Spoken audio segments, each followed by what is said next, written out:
American women, crushed for time, have themselves to blame?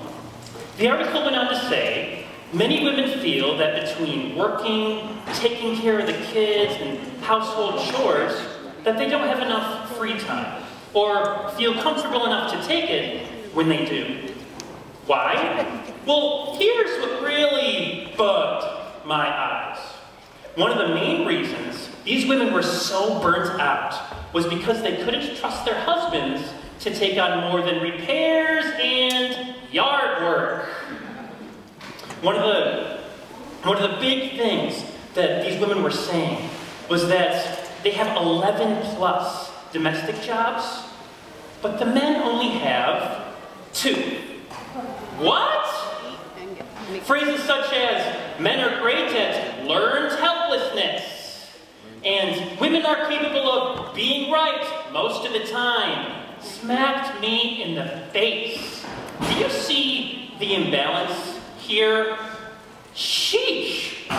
Here I am, reading this article on International Women's Day, no less, shaking my head at the messages.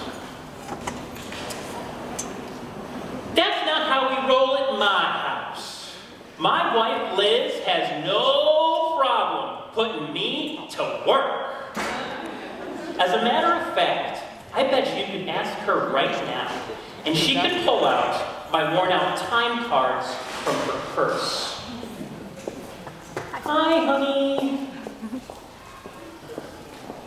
All joking aside, the reason Liz can even crack the whip and get me to respond is because of the values my father instilled in me.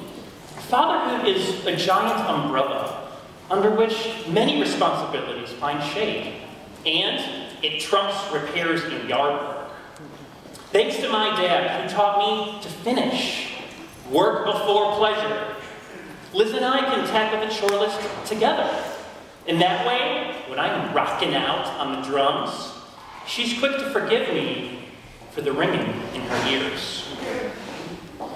My dad led with a quiet, gentle strength that taught me temperance and restraint.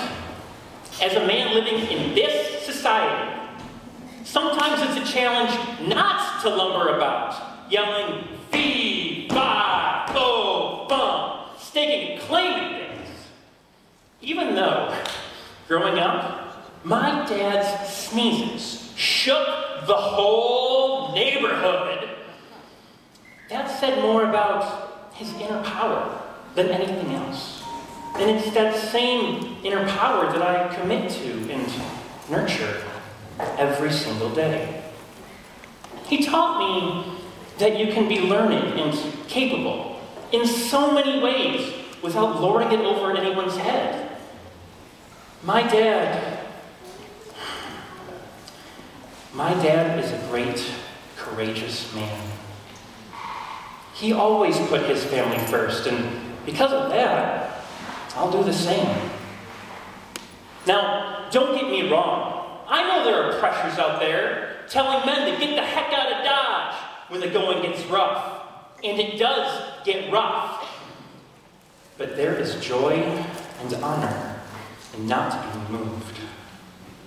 Not being moved by what the media says, by what your friends say, and sometimes not being moved by what lies out right outside your front door. I thank God my papa wasn't a Rolling Stone. I said thank God my papa wasn't a Rolling Stone.